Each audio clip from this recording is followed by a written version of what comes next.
Hey everybody, welcome to another edition of Cocktails with Kim. Just sitting here sipping on some coffee, and I do have a little bit of this cinnamon cream liqueur in there.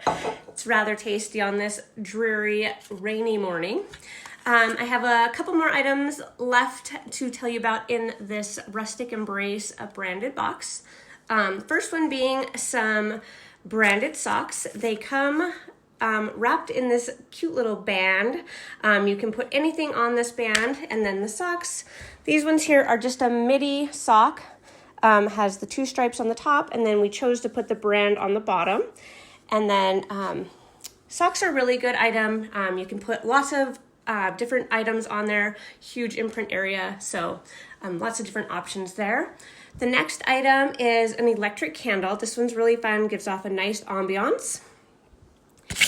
This is actually glass and has a nice imprint area there. It does come with batteries, and yeah, it's just super cute there.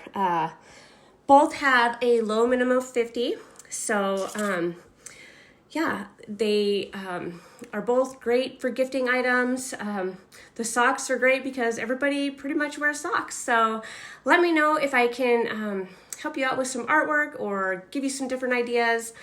And I would love to chat with you. So thank you for joining me on another edition of Cocktails with Kim. Have a great week.